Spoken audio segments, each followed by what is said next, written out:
मृत्यु के बाद 13वीं क्यों की जाती है? क्या मृतक की आत्मा 13 दिनों तक घर में ही रहती है?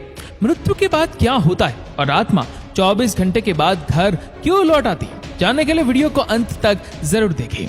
नंबर 1, मृत्यु से कुछ घंटे पहले पृथ्वी से मनुष्य के सारे संपर्क टूटने लगते हैं और पैर ठंडे हो जाते हैं। नंबर 2, मृत्यु से पहले व्यक्ति को अपना जीवन जन्म से लेकर मृत्यु तक का पूरा फ्लैशबैक की तरह गति में दिखाई देने लगता है। विज्ञान के अनुसार यह सपना 7 मिनट तक चलता है। उसके बाद मस्तिष्क काम करना बंद कर देता है और अंत में व्यक्ति सुनने की शक्ति खो देता है। फिर शरीर का नाड़ी चक्र बंद होने लगता है, जो कि शरीर और आत्मा का मिलन है, जो बंद होने से आत्मा शरीर से मुक्त हो जाती है। नंबर 3, लंबे समय तक शरीर में रहने के कारण आत्मा शरीर को छोड़ नहीं पाती है और कई बार शरीर में प्रवेश करने की कोशिश करती है, लेकिन असफल रहती है। जिस तरह हमारे लिए किसी की मृत्यु को स्वीकार करना मुश्किल होता है, उसी तरह आत्मा भी उसकी मृत्यु को अस्वीकार कर देती है।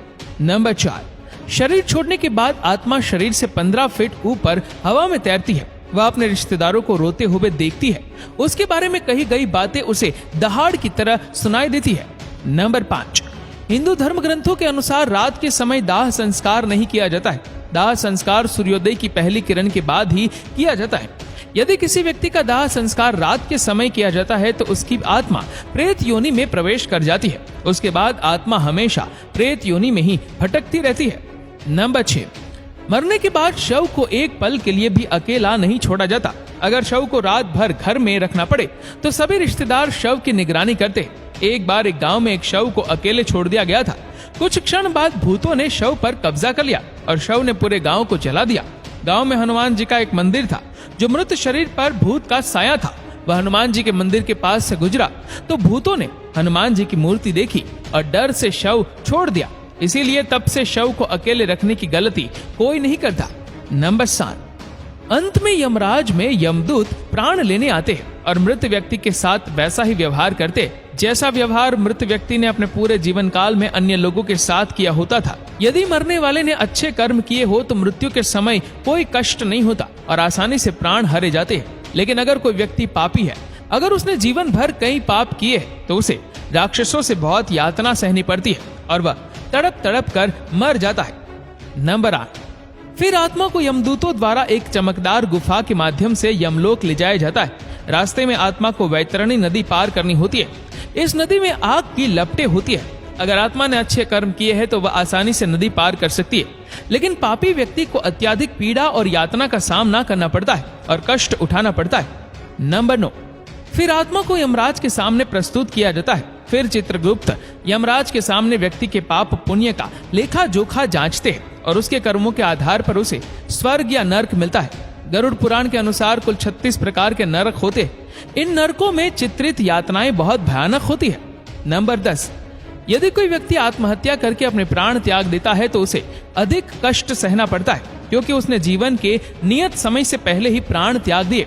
ये शरीर हमारा नहीं है, ये किराए का घर है। इस शरीर को धारण करने से जीवन दुनिया में आता है। जब आत्मा शरीर छोड़ती है तो शरीर नष्ट हो जाता है।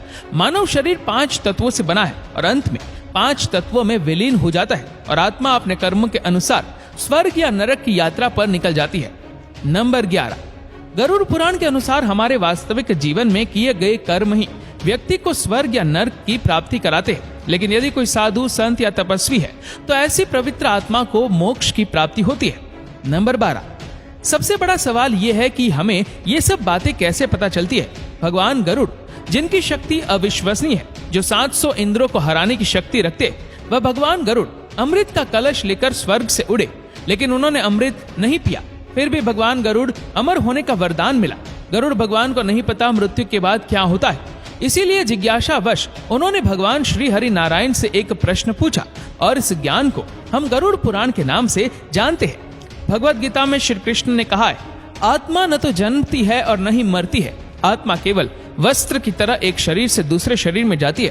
केवल शरीर नष्ट होता है, आत्मा नहीं। शरीर नाशवान है, आत्मा अमर है।